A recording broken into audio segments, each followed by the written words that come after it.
Hey, what's going on, guys? DK back at you with another video to break down the two-game NFL preseason slate on Thursday. Hopefully, you guys had a good opening day of the NFL preseason last week, and we can recap that in a sec. If it's your first time watching our content for NFL, daily fantasy sports, NBA, as well as for player prop stuff like PrizePicks, Underdog, and Parlay Play. Underdog, they're the sponsor of the video. You can use the code DKDFS, or you can use the link down below for a $100 deposit or $250 deposit match bonus, I should say. Yeah, been having a ton of fun on Underdog with NFL preseason props. We had over 100% ROI last year, and in the video that I gave out 2 plays last video, we hit both. Freddie Swain less than his 29.5 rush plus receiving yards, and Davis Mills more than his 80.5 passing yards. If you guys are looking for more content, you can check out my Patreon linked in the description, whether it be for DFS or for player prop stuff. All right, so let's recap last week. Again, the game did not finish, right? It got rained out, but hit both my props, and then for DFS was profitable as well. Hit 4 of 4. I made 5 lineups in the big tournament and cashed 4 of the 5. So this was my best lineup. We can quickly recap that, and then we'll get into the video.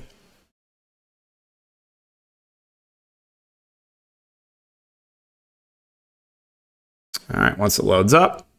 Okay, so yeah, when Demetric Felton captain, obviously he lost a lot of playing time because the game got canceled. Played both defenses. Both were a bit underwhelming, but they were the 2 safest plays on the board there with Felton. Played Davis Mills, thought he was your safest quarterback play. Roschon Johnson, I thought, was going a bit overlooked by the field. The Bears just didn't have any healthy running backs. And then Xavier Hutchinson was my preferred wide receiver play. He smashed at low ownership. All right, so let's just get into it. I think it's easiest to go team by team for this 2-game slate. But yeah, we'll have a lot more in-depth stuff posted over on Patreon to a stream before lock as well. All right, let's start off with Carolina. Okay. So Carolina, we know that Bryce Young and Andy Dalton will not play. And we know that most of the starters for Carolina will not play as well. So that leaves them relatively short-handed. Definitely one of my favorite teams to target on this small slate. So no Bryce Young, no Andy Dalton. However, they do have a 4th quarterback.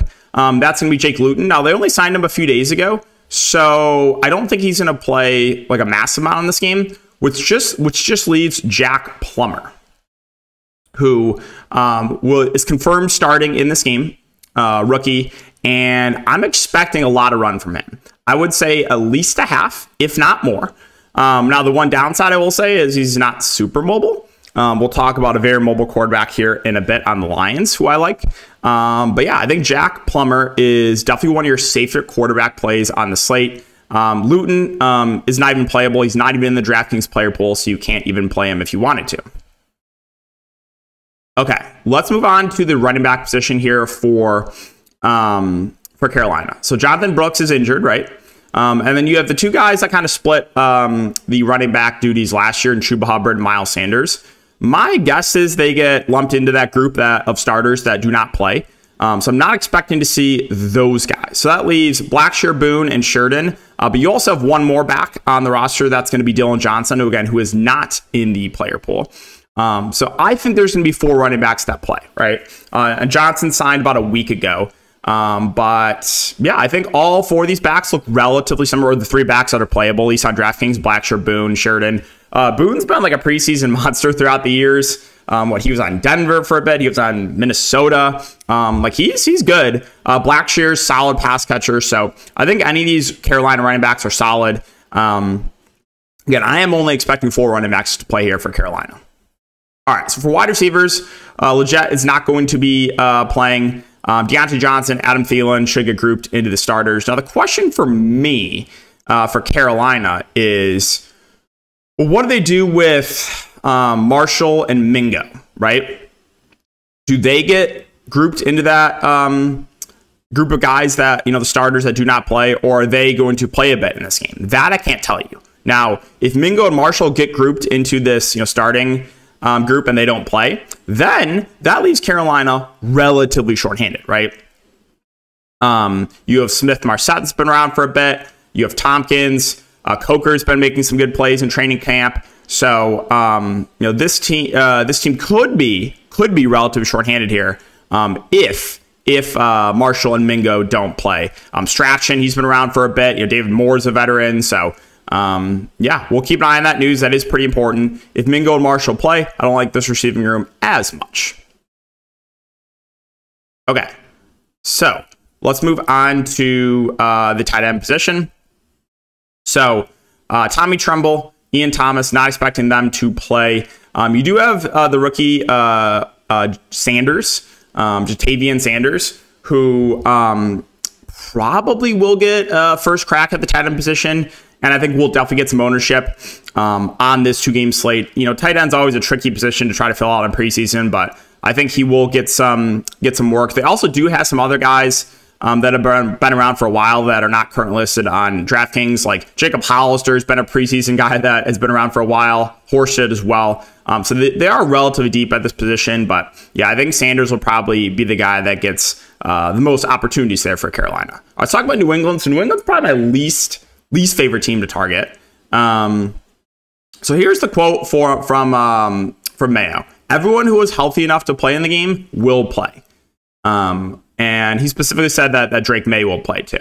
That's not ideal, right? Everyone that's healthy enough to play will play. Well, they have 4 quarterbacks.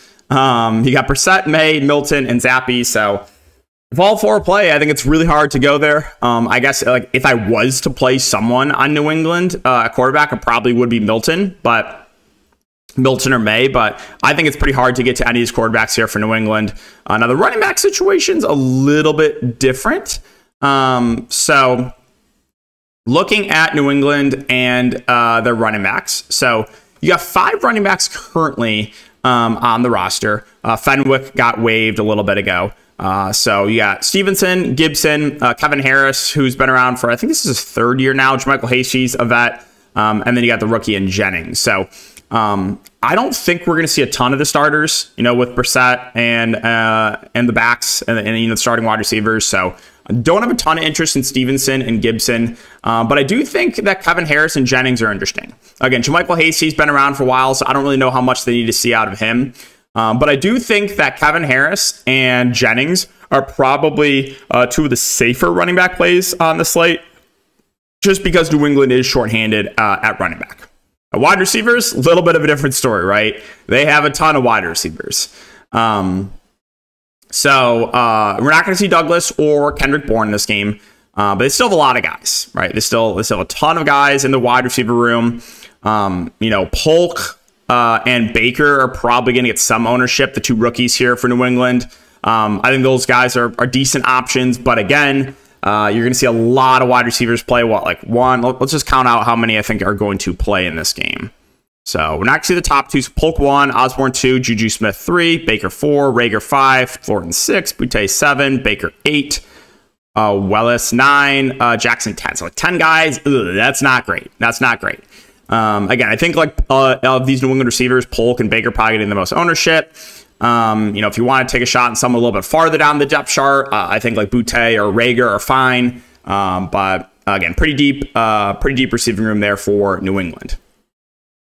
And then, so for tight ends, not great either. You got 6 tight ends on the depth chart, so not great. I guess if it was to play one of these guys, it probably would be the rookie and Jacob Warren. I think he would play a good amount kind of there in the second half, but not a ton to like there. All right, let's talk about Detroit.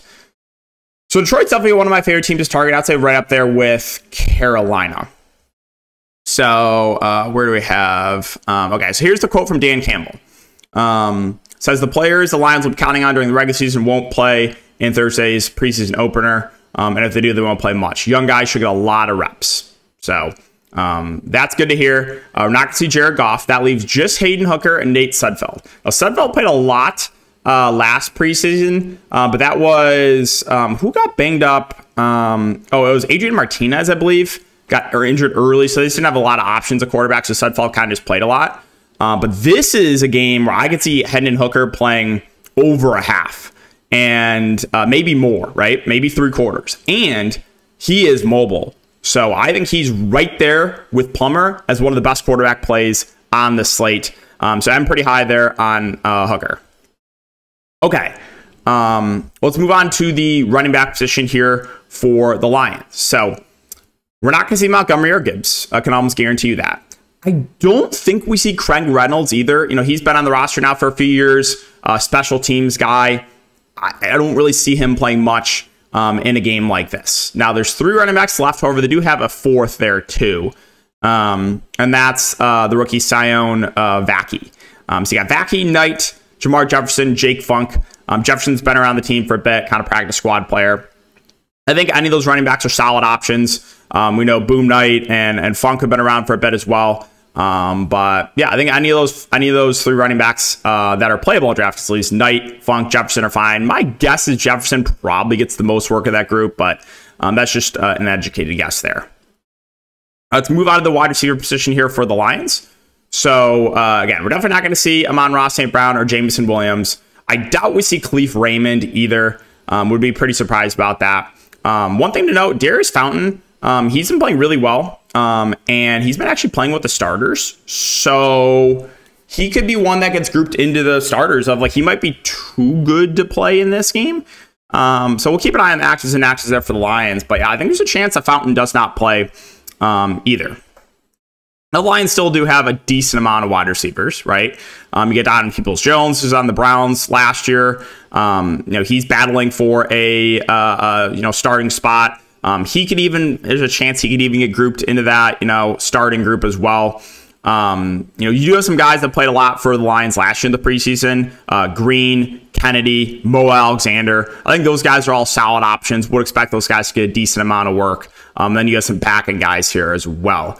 Let's talk about tight end for the Lions. So again, this tight end, the slate in general, pretty gross, but don't think we're going to see Sam Laporta. I doubt we see much of Brock Wright either. You still do have a good amount of tight ends available for the Lions, so nothing that like super stands out. I think Mitchell, Zelstra, Hesse, all playable tight ends, but let's finish up here with the Giants. Okay. So yeah, Doble, I mean, he kind of hinted at starters not playing, but it's not 100% confirmed. Now, if you take a look back at last year, starters really didn't play much in the first game for the Giants. So I'm expecting similar playing time here for the Giants. I don't think we're going to see much of the main guys, if at all. Okay, so if we take a look at the quarterback position, right, that means we're not going to see Daniel Jones. That leaves Drew Lock and Tommy DeVito. I think both solid quarterback plays. Maybe we'll get some clarity if one of these guys is going to get more run than the other. But yeah, I would say they rank slightly behind Plummer and Hooker right now at the quarterback position. But yeah, I think both the Giants quarterbacks are fine. Maybe we'll get some clarity that one will play a little bit more than the other. Now looking at the running back room for the Giants, so I don't think we're going to see Devin Singletary. But that leaves this group relatively thin. Corbin's on the IR, so that leaves Gray, Tracy, Miller, and Sailors. Tracy's been playing well, and right now they said he's the early leader for the number 2 running back spot. So he'll probably start the game, would be my guess. You got second-year guy in Gray will probably be next up, and then you got Miller and Sailors. So I think any of these Giants running backs are fine. I'm only assuming that 4 will play.